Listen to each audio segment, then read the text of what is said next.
Good evening and welcome to DS Radio. That's Domination and Submission Radio. My name is Mike Makai. I'm your host with the most BDSM, DS, kink, and fetish talk on Blog Talk Radio or anywhere.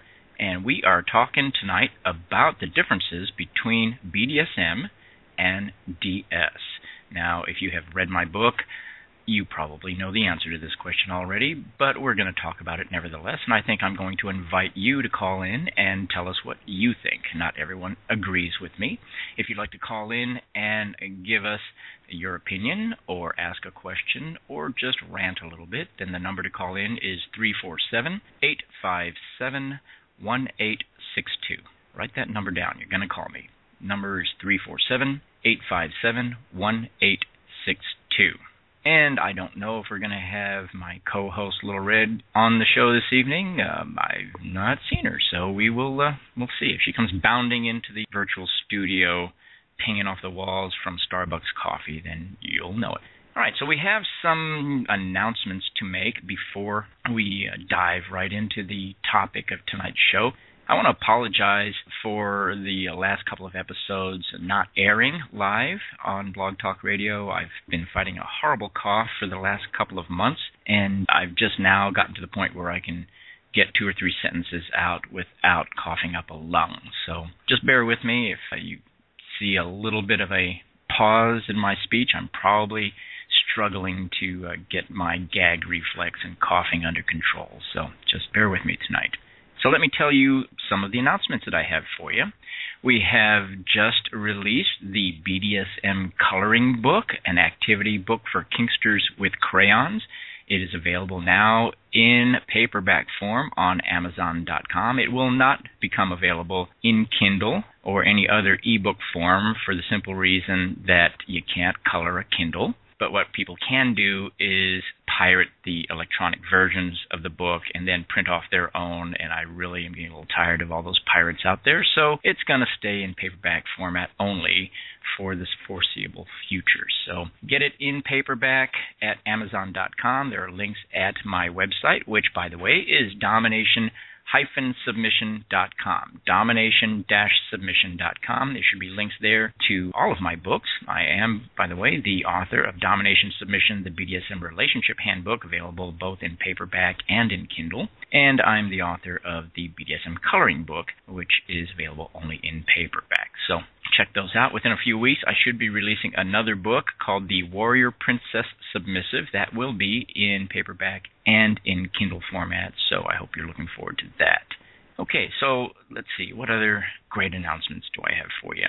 We are working on an audiobook version of Domination and Submission. I am accepting audio auditions for narration. If you happen to be a voice professional, a voiceover professional, or someone who does voice talent, then by all means make sure that you get hooked up with an account at acx.com, which is a subsidiary/associate of Amazon and audible.com. But they handle all of the contract negotiations and the audition process and the sales and licensing. So all you got to do is make sure you have an account at acx.com, submit your audition. I'll be making a decision middle of the week next week. And hopefully within a month or two, we will have an audiobook version of Domination Submission for you to listen to. And in fact, in just a little bit, I'm going to let you hear a couple of the auditions that I've gotten so far so that you can help me make the decision on who would be the best narrator for Domination and Submission. All right, so let's see. We have a couple other announcements. In about 2 weeks, I will be in Tampa, Florida at FetishCon, which is probably the best known and largest fetish convention in the United States each year, getting bigger and more popular each and every year. So I will be at FetishCon, Tampa, Florida from the 7th to the 10th of August. And in fact, I will be a presenter there. I'll be doing a workshop at FetishCon on coining, or as the Chinese call it, gua sha, which is a form of abrasion play. So if you're interested in finding out about abrasion play, the Chinese art of gua sha, then come to FetishCon, and you should have a great time there. I'm sure you will. Okay, so one of the other announcements that I have for you is that I will be at the BDSM Writers Con, Writers Convention in New York City from the 21st to the 24th of August. And that's a very interesting convention being put on by Dr. Charlie Ferrer, who is known as America's foremost sexologist and sex educator. So it ought to be very interesting. It's a convention not only just for writers, but for readers as well. You can meet all of your favorite erotica writers and rub elbows. I think they have some great events like trip to a BDSM club and some great demonstrations out there. And you'll get a chance to buy me a sandwich. So see me in New York for BDSM Writers Con. In fact, if you are very interested in going, contact me. I can give you a special code that'll give you $25 off on the entry. And I think they just made a change to the BDSM Writers Con so that you can also purchase single-day passes. So you don't have to go to the entire convention. You don't have to go every day. Just go to the website and purchase a single-day pass. That's bdsmwriterscon.com. Those are my announcements for what's going on in the next several weeks. And we are, again, this evening going to be talking about the differences between BDSM and DS. And I definitely have some very strong opinions about this. I've written extensively about it in my book, and I'm inviting you to argue with me. I'd like to hear differing opinions. If you have something that you'd like to say on this topic, whether you agree with me or not, then I would invite you to call in. The number's 347-857-1862. I got to tell you, I think that this particular topic and this particular question is crucial to the understanding of the lifestyle for anybody in it. I think that many of the most egregious problems that people experience in the lifestyle are rooted in a lack of clarity. They're rooted in a failure to understand the basic differences between DS and BDSM, the differences between tops and bottoms versus doms and submissives, the differences between a lifestyle versus a Saturday night kink. I think there is just an incredible lack of clarity out there, and this contributes definitely to just a general sense of confusion and unhappiness amongst people in the lifestyle. Because if you don't understand who you are, what it is you're doing, or even what the words you're using mean, you can't be happy. You're just never going to find happiness if you don't even understand what you're doing and what the words mean. And I've heard the argument again and again and again that these words are just labels and they really don't mean anything. Well, we have labels for a reason. Labels make our lives easier. Instead of having to give someone your entire life story or hand over your psychiatry file or spend hours and hours and hours explaining everything, you can throw out a label and people immediately understand what you're trying to explain to them. Rather than me spending 2 hours explaining what a dominant is, I can just say I'm a dominant, and anyone who understands that label can skip the 2-hour lecture. Same thing with submissive, same thing with a top or a bottom, but not necessarily the same thing for BDSM and DS. Even people in the lifestyle continue to be very confused about what those terms mean. And confusion in that area can cause all kinds of problems. Let me give you an example. I had someone just the other day ask me for some advice because she didn't really understand the difference between topping and being a dominant, or bottoming and being a submissive. So she was asking me, is it possible to bottom outside of a scene? And I had to step back for a moment and really think about that for a moment, because bottoming and topping are things that you do in a scene. It's a temporary state of being. It's a description of what you're doing at this exact moment in time. It's not a description of who you are, what you're thinking, how you feel about it. For example, if I spank you, that makes me a top and you a bottom for that brief period of time where I'm spanking you. That doesn't necessarily mean that I'm a dominant. It doesn't mean that I enjoy it or you enjoy it. It really doesn't mean anything other than the fact that I'm spanking you. That makes me a top. That makes you a bottom for those 5 minutes or however long we're doing that. It may well be that I'm a dominant who likes to be spanked, and so You might spank me. I'm still a dominant, even though for that 5-minute period, I'm a bottom. Is this making sense to you? I know that it's confusing to some people, but the bottom line is a dominant is something that you are. It isn't just what you're doing for 5 minutes. Nobody's a dominant for just 10 minutes. You either are a dominant or you're not a dominant. But you can be a top or a bottom every 5 minutes. You could switch every 10 minutes if you wanted to. You could spend the next hour being a bottom, and then the hour after that being a top, and the hour after that being a bottom again, and go back and forth until the cows come home. That doesn't change your personality. It doesn't change your orientation. This is kind of like, I'm probably gonna piss off some people when I use this analogy, but if you are heterosexual, you are heterosexual. You don't suddenly become a homosexual because you kiss someone of the same gender today. That's something you did, but it didn't change your basic orientation. It didn't change your mindset or your preferences. So if you are a dyed-in-the-wool heterosexual, just because you had one homosexual experience doesn't make you a homosexual. All right, that's kind of the same way it is with BDSM and DS. On the DS side, you can either be dominant or submissive, and you can also be a top or a bottom, and they don't necessarily have to match up. You could be a top even though you're a submissive. I know lots of submissives who like to top. It's fun for them, but it isn't who they are down deep. So try to keep those things clear in your minds. And just keep in mind that we aren't always defined by what we do. We're defined by how we feel about it and how we relate to our partners in this lifestyle. So just because you have done something doesn't make you that for life. It doesn't brand you. It doesn't label you necessarily in any permanent way. And this really brings us to my basic contention, which is that DS is a matter of who you are, where you find your happy place, what brings you joy, how you express your love to your partners.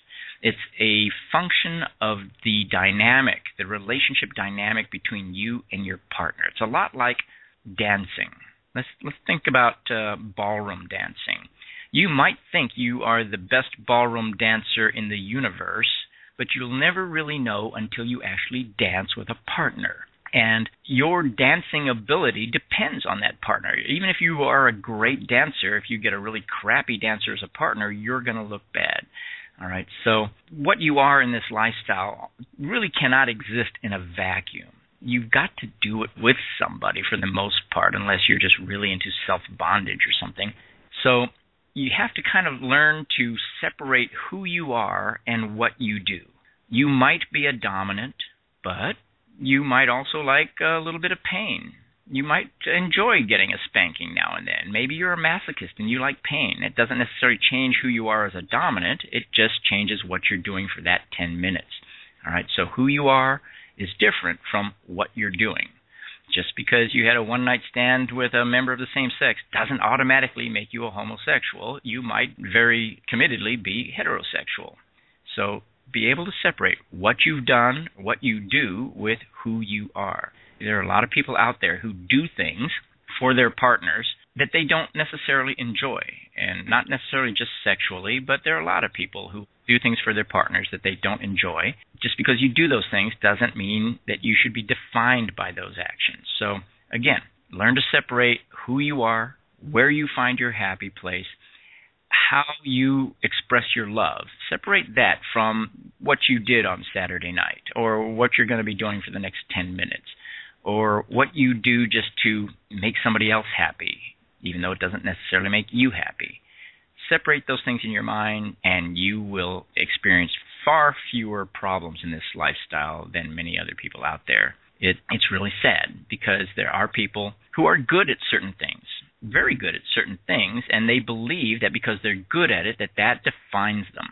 And I'm good at a lot of things that I don't want to be defined as, and you probably are too. So make those distinctions in your minds. What we're going to do now, I'm going to take a little break from the defining BDSM/DS, and I'm going to use you as my guinea pigs in trying to figure out whose audition for the narration of my book should be given top billing. And the first one I'm going to let you listen to is an audition by a voice talent professional named John Burnham. And both of these professionals are reading the same passage from my book, and I'd be very interested in hearing what you think of them. And this also gives my throat a little bit of a break since I'm about ready to break into a coughing and hacking fit. So let's listen to John Burnham's rendition of an excerpt from Chapter 9 of my book. An excerpt from Chapter 9, BDSM, Toys and Safety, from Domination and Submission, the BDSM Relationship Handbook by Michael Makai. Read by John Albert Burnham. The year was 1980, and I was a young soldier stationed at Fort Lewis, Washington as a forward observer in the 2nd 75th Infantry Ranger Battalion. I met and became involved with a young lady in town who enjoyed going to storage unit auctions each week, and eventually I was cajoled into attending a few. To be honest, I was usually far more interested in people watching and sampling the snack bar's nachos and beer than I was in the auction itself. Sometimes, however, the auctioneer would auction off contents of a sealed cardboard box just to make things a little more interesting, and it never failed to stoke my insatiable curiosity. On this particular night, the auctioneer pointed to a large, unopened cardboard box and told us that it had come from the estate of an elderly doctor. He claimed to have had no idea what was inside and started the bidding at $1. To this day, I have no idea what possessed me to raise my paddle and start bidding on it, but I did. I was the highest bidder at $7, and I left the auction later that night the proud owner of a medical mystery box. When I inventoried the box, I found it full of odds and ends, worthless office supplies, some deteriorating medical texts, a few simple medical instruments, and a curious wooden box with a small metal latch. I opened it and found it full of strange-looking electrical equipment, oddly shaped glass tubes and thick black wires. A small metal data plate attached to a box within the box identified it as a Parco super high-frequency generator violet ray. As you might imagine, I was very intrigued by this intimidating-looking contraption, which seriously resembled a prop from an old Frankenstein movie. Since I'd never seen anything quite like it before, and considering the fact that this was pre-internet, pre-Google, and pre-Violet Wand, I decided to delay plugging it in until I'd visited the local library and had a chance to figure out just what the hell it was. What I learned was fascinating, to say the least. Violet rays were produced by a dozen or more companies in the 1920s as quack medical devices marketed to the public as the cure-all for everything from Arskog syndrome to zygomycosis. Its high-frequency electrical stimulation and ultraviolet emissions were claimed to be an effective treatment for psychosis, deafness, corns and calluses, brain fag. Seriously, look it up. And would even increase a woman's bust size, all for just $7, plus the cost of a draft beer, 2 chili dogs, and an order of nachos. I thought to myself, Mike, you are the luckiest son of a bitch on the planet. And hopefully when you plug that baby in, it won't explode, electrocute you, or burn your eyebrows off. Fortunately, it did none of those things, and I didn't grow bigger breasts either. For an antique piece of equipment that was 60 years old, it was in remarkably good shape, and it worked perfectly. There were 2 glass electrode attachments in the box, one roughly the size and shape of a bratwurst, and the other shaped like a hollow glass garden rake. When the device was plugged in and turned on, the attachment would light up like a purple neon light, buzzing and crackling with electricity, following your touch with an aggressive, ticklish sensation, and intimidating the hell out of anyone with a healthy fear of electrocution, which, frankly, ought to be everyone. Frequency generator and violet ray was truly a beautiful thing to behold, particularly as it crackled and glowed menacingly in low-light conditions. And what was the very first thing I thought of when I turned it on? I can't wait to try this thing out on my girlfriend's nipples. And that was the audiobook Audition by John Burnham, a voice talent professional who is hoping to become the narrator of Domination Submission, the BDSM Relationship Handbook. We'll be deciding in about a week. but I will depend on you to tell me what you think. So I'm going to play the next audition for you. It's the same passage, but it's got an interesting little twist. The next reader is a Brit, and try to ignore how he pronounces the word nachos. The year was 1980, and I was a young soldier stationed at Fort Lewis, Washington, as a forward observer in the 2nd 75th Infantry Ranger Battalion. I met and became involved with a young lady in town who enjoyed going to storage unit auctions each week, and eventually I was cajoled into attending a few. To be honest, I was usually far more interested in people watching and sampling the snack bars, nachos and beer than I was the auction itself. Sometimes, however, the auctioneer would auction off the contents of a sealed cardboard box just to make things a little more interesting, and it never failed to stoke my insatiable curiosity. On this particular night, the auctioneer pointed to a large, unopened cardboard box and told us it had come from the estate of an elderly doctor. He claimed to have an idea what was inside and started the bidding at $1. To this day, I have no idea what possessed me to raise my paddle and start bidding on it, but I did. I was the highest bidder at $7, and I left the auction later that night the proud owner of a medical mystery box. When I inventoried the box, I found it full of odds and ends, worthless office supplies, some deteriorating medical texts, a few simple medical instruments, and a curious wooden box with a small metal latch. I opened it and found it full of strange-looking electrical equipment, oddly shaped glass tubes and thick black wires. A small metal data plate attached to the box within the box identified it as a Parco super high-frequency generator, violet ray. As you might imagine, I was very much intrigued by this intimidating-looking contraption, which seriously resembled a prop from an old Frankenstein movie. Since I'd never seen anything quite like it before, and considering the fact that this was pre-internet, pre-Google, and pre-Violent Wand, I decided to delay plugging it in until I visited the local library and had a chance to figure out just what the hell it was. What I learned was fascinating, to say the least. Violet rays were produced by a dozen or more companies in the 1920s as quack medical devices, marketed to the public as the cure-all for everything, from Arksog syndrome to zygomycosis. Its high-frequency electrical stimulation and ultraviolet emissions were claimed to be effective treatments for psychosis, corns and calluses, brain fag. Seriously, look it up. And it would even increase a woman's bust size, all for just $7 plus the cost of a draft beer, 2 chili dogs, and an order of nachos. I thought to myself, Mike, you are the luckiest son of a bitch on the planet. And hopefully, when you plug that baby in, it won't explode, electrocute you, or burn off your eyebrows. Fortunately, it did none of those things, and I didn't grow bigger breasts either. For an antique piece of equipment that was 60 years old, it was in remarkably good shape, and it worked perfectly. There were 2 glass electrode attachments in the box, one roughly the size and shape of a bratwurst, and another shaped like a hollow glass garden rake. When the device was plugged in and turned on, the attachment would light up like a purple neon light, buzzing and crackling with electricity, following your touch with an aggressive ticklish sensation and intimidating the hell out of anyone with a healthy fear of electrocution, which, frankly, ought to be everyone.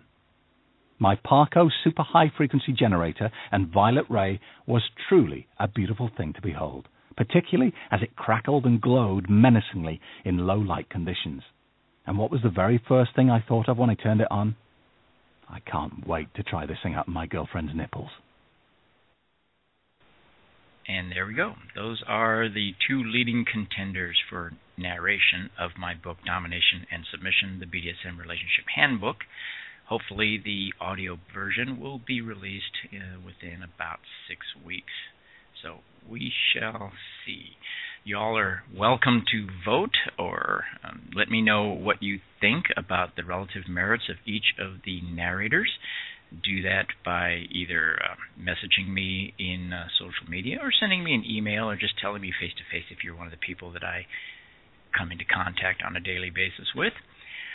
I'm really torn between the 2 of them. I have to tell you that the pronunciation of certain words by the Brit may be problematic, but I also think that it makes it a much more interesting listen just because of the accent. So I could go either way on this. So I'm depending on you to help me get off the fence. So just let me know. If you've already told me what you think, then you don't have to do it again.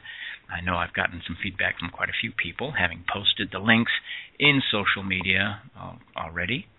But and I am expecting a few more auditions, and when I get those, I will share them with you too, because these guys are all pretty darn good.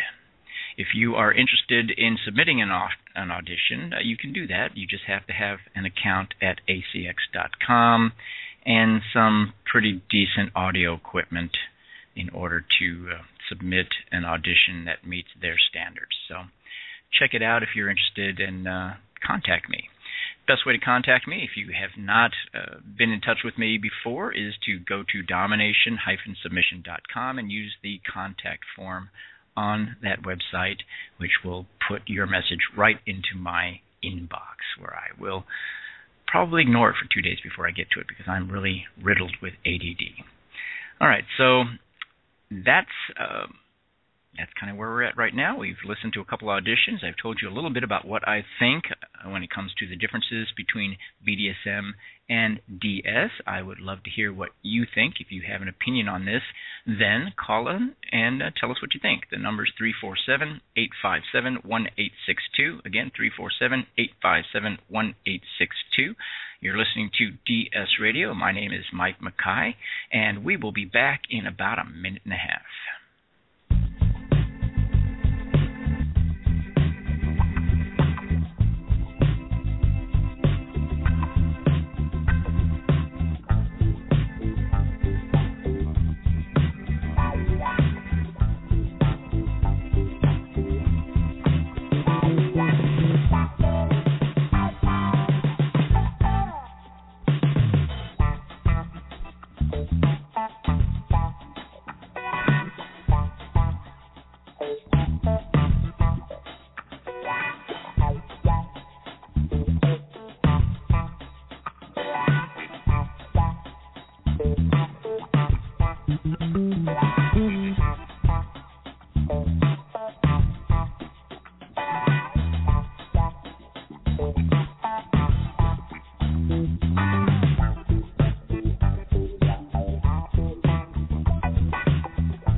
Are back again. You're listening to DS Radio. My name's Mike Makai. I'm your host with the most BDSM, kink and fetish talk on Blog Talk Radio. I just can't talk today. And we are talking about the differences between DS and BDSM. And there's one announcement that I failed to make at the beginning of the show, and that is they're beginning to release the movie trailers for 50 Shades of Grey. Have you seen the movie trailers? Have you read the book? I'd love to hear what you think of them. I'll tell you, I couldn't get through the book. It was such awful writing. I did not read the entire book. I have read excerpts of the book, and the trailer looks awful. I mean, it really looks awful. I mean, when I was done seeing it, this is all that went through my mind. We're doomed. That was my favorite cartoon character way back when I was a kid, back when cartoons were actually fun. But, that trailer did not impress me, definitely did not impress me, and I'm apprehensive. I'm a little worried about what the rest of the movie's going to be like. So, as long as there's some spanking in it, I'll be happy. Okay, that really... So, anyway. If you have seen the trailer, I'd love to hear what you think of the trailer. If you have actually made it entirely through the book and would like to tell me what you think about that, then by all means do that too. The number is 347-857-1862. I had hoped that the release of the movie would generate more interest and therefore more understanding of the BDSM lifestyle. However, I am no longer as optimistic as I was. The trailer did not impress me. I guess the additional attention to the lifestyle can't help but generate a little bit more understanding of the lifestyle.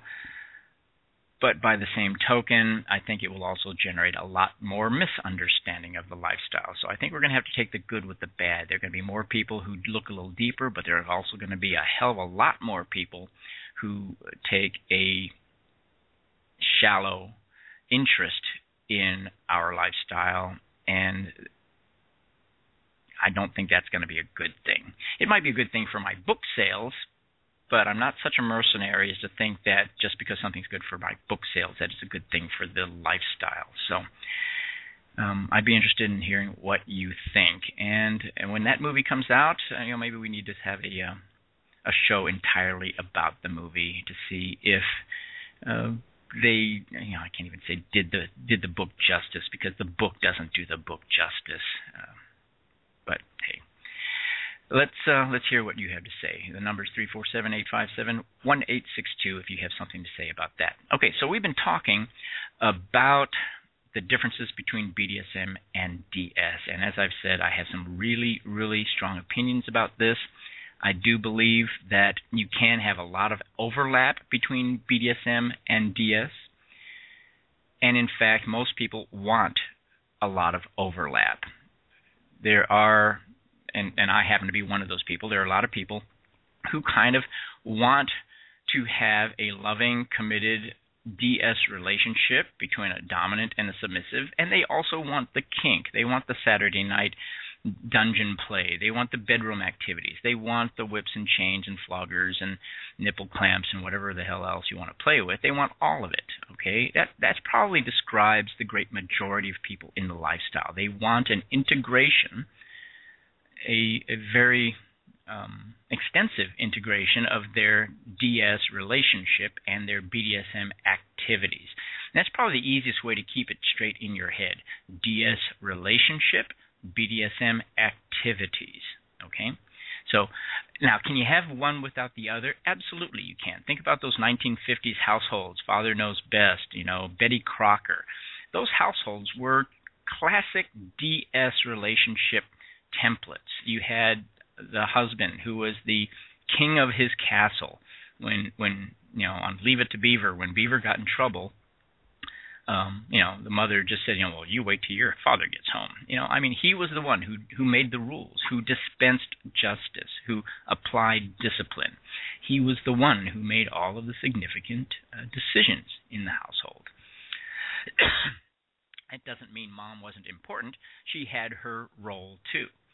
But her role was not to be the dominant in that household. All right. So those kinds of relationships were classic DS relationship dynamics. Now, was there kink? Well, who knows?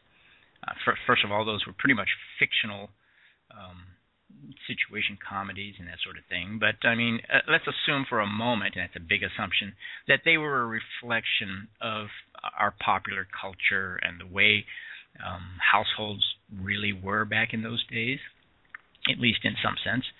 Then we have to believe that there were a hell of a lot of households in those decades that exhibited classic DS relationship dynamics and not necessarily inclusive of any BDSM activities. All right. Now, can you have the opposite? Can you have somebody who's only into BDSM but not DS? Absolutely. I know lots of people like that. There are tons of people who just play with the whips and chains. They just want to feel the pain or to inflict the pain. They just want to tie somebody up or be tied up. There's nothing wrong with that. It's it's like love and sex. It really is. It's like love and sex. You can have love without sex, and you can have sex without love, and most of us want both, but you don't have to have both. And just because you sleep with someone doesn't mean you're in love with them. It doesn't mean you have to love them or feel guilty about not loving them. Just because you love someone doesn't mean you have to have sex with them or feel guilty about not having sex with them. Well, BDSM and DS are exactly the same in that regard. You can have a DS relationship with someone, but that doesn't mean you have to have kinky sex with them, that you have to have whips and chains, or that you should feel guilty about not doing that. All right? I am in DS relationships. For those of you who don't know, I'm a polydominant, so I have multiple relationships, and I have relationships that are pure DS, but do not, as yet anyway, involve any BDSM. Some of those might be long-distance relationships. Some of those might be developing relationships where we've not developed, where our dynamic is not developed far enough along that we are comfortable moving into whips and chains at this point. Sometimes it's just a matter of the personal needs of the people involved. Sometimes people need a strong DS dynamic, but they don't need the sex. They don't need the toys. They don't need the Saturday night dungeon play. It's irrelevant. They may not even have anything against those things. It's just in those particular instances, it might be just irrelevant to their life situations and the dynamic that they have right then and there. So just kind of learn to separate those things and realize that not everyone is like me, and hopefully you. Not everyone wants both. I really do know a lot of people who just play, but they're, the mere possibility or the mere mention that you might actually expect them to be in a relationship, a committed relationship of some sort, whether it's monogamous or polyamorous or whatever, sends them, over the edge. They really are not interested in that at all. And there are quite a few people in my local BDSM group, for example, who show up every week for our activities and for our socials and for our dungeon parties and things like that. They don't have partners, and they're not looking for partners. They just like the activities. They enjoy everyone's company as friends. They're not looking for a life partner. So just bear that in mind. Your kink may not be my kink, but that's okay. What I get out of the lifestyle may not be what you get out of the lifestyle. That's fine too. Everyone comes into the lifestyle from a different place and is getting something different out of the lifestyle, and we don't all walk the same path. And so as long as we understand that and don't push our expectations or our own personal sense of what's right and wrong, morality. And believe it or not, we have a lot of moralizing in this lifestyle. You would think that a lifestyle built around tolerance, built around being kind of a nonconformist, not playing by society's rules or mores, you'd think a lifestyle founded on those kinds of principles would be much more tolerant than it is. But we have a lot of people who subscribe to what is jokingly called the one true way. The one true way. People who believe that if you're not their kind of dominant, you're not a dominant. If you're not their kind of submissive, you're not a submissive. If you're not the kind of switch they've always known, then you're not really a switch. And on and on and on and on and on. It's very maddening.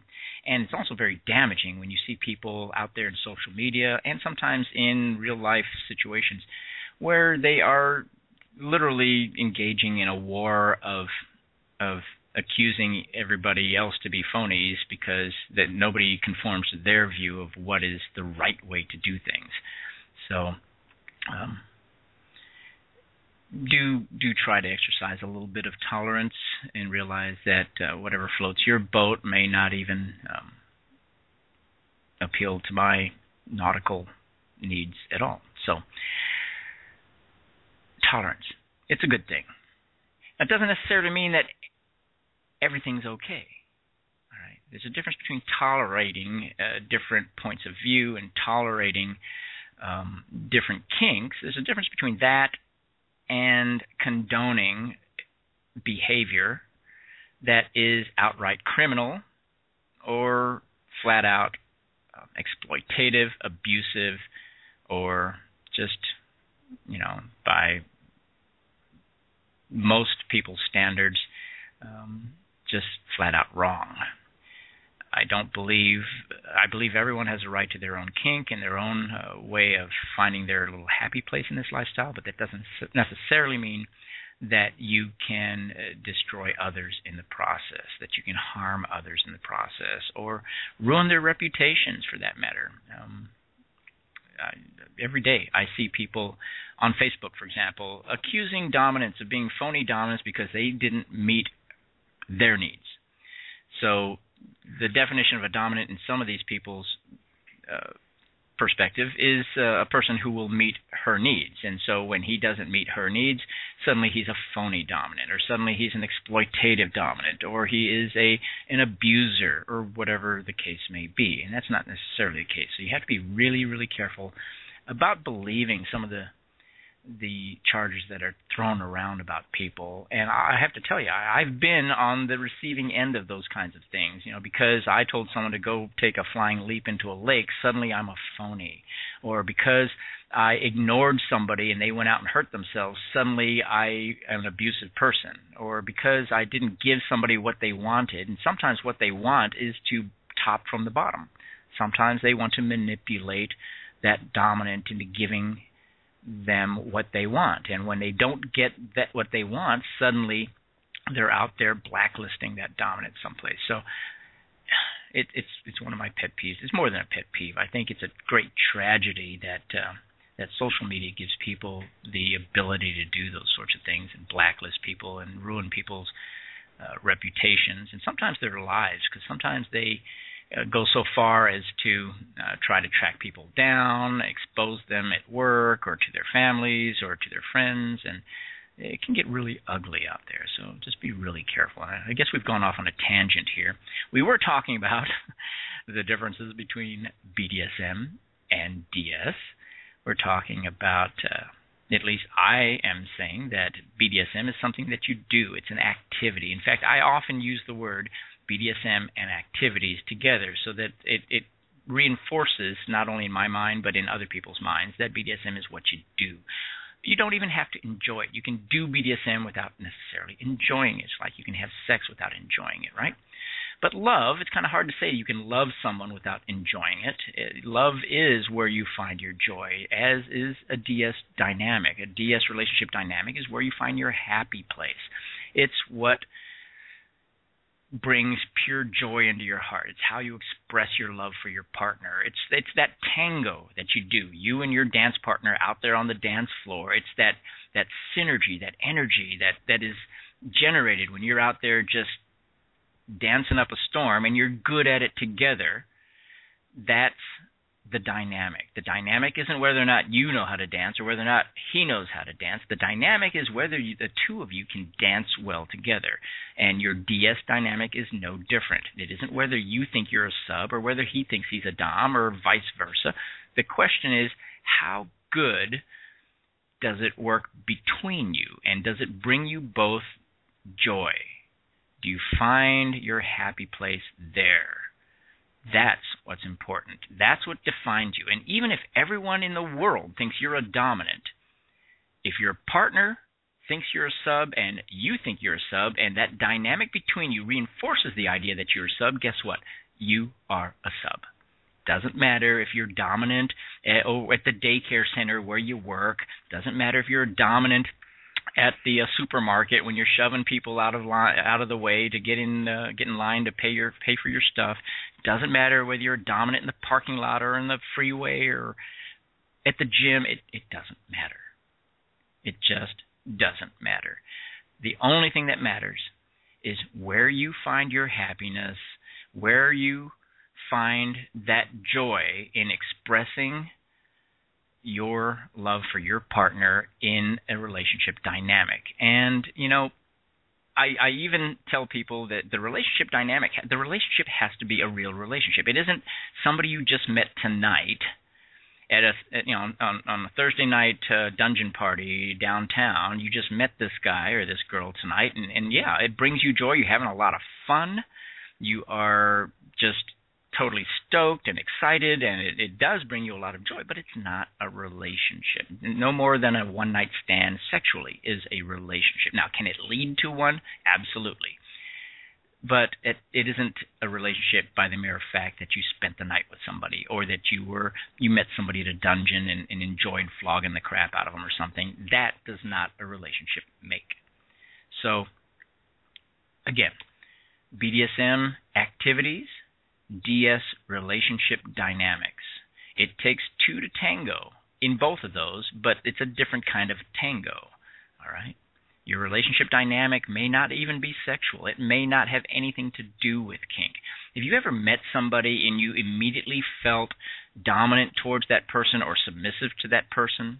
Have you ever felt an immediate connection with somebody, even though you've never dated, you might not even have had a personal conversation? Sometimes you just meet someone and you immediately feel that connection. That dynamic, that DS dynamic is there immediately. I know that I can go to a party, or I can go to a social gathering, and I can spot a submissive across the room. I can also spot other dominants from across the room. There can be 200 people in the room, and I don't even have to be within 20 yards of the person. I can tell you whether that person is a submissive or a dominant, and it's pretty easy to see. It's kind of like the way a lot of gay people have that. What do they call it? Gaydar. Well, I've got subdar. I can spot a sub from a mile away. And because I'm a dominant, I'm an alpha male. I can also spot the other alpha males in the room, and also the alpha females. I went to a fetish event some couple of months ago out in Dallas. This is the one in Los Angeles. I went to one in Los Angeles a couple of months ago called DomCon Los Angeles, and it's an event almost entirely for professional dominatrices. I guess that's how you say it. But anyway, femdoms. So I'm going to say 80% of the attendees there were women and were doms themselves. Now, one thing about femdoms is a lot of them get their jollies over humiliating and embarrassing and degrading males. I mean, a great deal of what femdoms do revolves around denigrating males. And so, I was a little worried, I'll be honest with you, going out there, knowing full well that I was going to an event that would be populated almost entirely by women who, if they don't really hate males, at least they make their living pretending they do. And most of them are probably pretty good at it, too. So I kind of thought this was going to be a rough weekend. I was mistaken. It was a great weekend, and the people were wonderful, and I made some good friends out there. It was probably one of the better run fetish events I've been to all year. But the point is that, again, sometimes what you do is not necessarily who you are. I mean, for a living, you might do cock and ball torture 8 hours a day every day and then go home and be a submissive. Imagine that. Some of those dominatrices, professional dominants, go home and are submissive to their mates. Think about that for a minute. So that's my point exactly. And in fact, that tends to be the thesis of my next book, which is The Warrior Princess Submissive, and which will be out hopefully in just a few weeks. But the Warrior Princess Submissive is someone who, because of her dominant personality, because of her uber competence at what she does, she's very good at what she does. She's very dominant in all of her interactions, both in her career and out there in her personal lives and amongst her friends and family. Everyone thinks she's in charge all the time. But at the end of the day, think Xena, the warrior princess. At the end of the day, Xena goes home and kneels at the feet of her Hercules. And that is what defines her in her heart of hearts. It's what... it's the part of her that no one else sees. And that, again, is part of that total power exchange. When we talk about total power exchange, it's easy to see what a submissive surrenders to her dominant. The power that she gives to him is pretty easy to see. It's not as easy to see what power the dominant gives to the submissive. It really isn't easy to see that. Why? Well, first of all, more often than not happens behind closed doors. So you don't get to see how Xena interacts with Hercules behind closed doors in their bedroom or in their kitchen or their living room. You don't see that very much. All right? You also don't see the intimate interactions between them. I'm not talking sexual. I'm talking about secretive, quiet little back and forth. You know, for example, when I tell somebody a secret about myself, I could be a dominant. I could tell you a secret about myself that would give you the ability to destroy my business, to ruin my reputation, to have me arrested or something. You know, I mean, everyone has skeletons in their closet, and so when your loved ones know about all of your little secrets, they have power over you. There's no doubt in my mind that they have power over you, and they know it too. What keeps them from exercising that power? Well, it's your DS relationship dynamic. It's their love for you, but the power is there. Don't doubt that for a minute. The power is there, and if you don't believe me, just tell some casual friends about all of the skeletons in your closet and see how long that stays a secret. So the power is exchanged in both directions.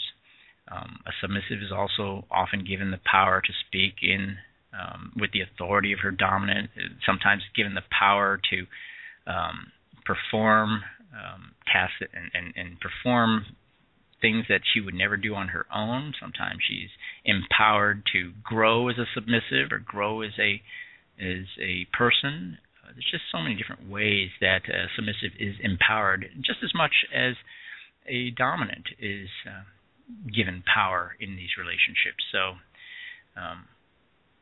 it's kind of a shame that not too many people really think about this in terms of their total power exchange. Everyone always talks about the power that a submissive hands over to the dominant. No one ever talks about what kind of power the dominant transfers to the submissive. Now, is it symmetrical? Not always, and very rarely is it very symmetrical. And I don't think there's any requirement that it needs to be symmetrical. It is asymmetrical. It's an asymmetrical power exchange, but that's fine. It doesn't have to be even. It doesn't have to be what you and I might call fair, because fair is very subjective. One of my favorite sayings is, I never told you it would be fair. I only told you that it would be worth it. And I believe that very strongly. And the minute you start putting your subjective ideas about what is and isn't fair out there, then I think you are on the road to a train wreck. I'm going to give you an example. And again, we're kind of getting off the topic, but hey, you know, if you're not going to call in and tell me what you think, I'm just going to wander and tell you what I think, even if I'm going off on tangents here. I'm polyamorous. I mean, that means I have multiple relationship dynamics. I love multiple people. I believe that the human heart has an infinite capacity for love. And I use the analogy all the time. For example, when I make a new friend, I don't look at all my old friends and say, okay, one of you've got to go because I only have room for so many friends. No, I don't think that way. But why is it that when my affection for one of my friends becomes a little bit more intense, suddenly I do feel like somebody has to go? It doesn't make any sense to me, and I'm not sure it makes any sense to anybody else. But there are just a hell of a lot of people out there who are hardwired to be monogamous, just as there are a lot of us who are hardwired to be polyamorous. I can't imagine what it would be like to just have to love one person for your entire life. It boggles my mind, to be perfectly honest with you. But the point that I was going to make is that you can't expect people to see it the way you see it. You're not going to ever convert a monogamous person to polyamory. You're really never going to convert a polyamorous person to monogamy.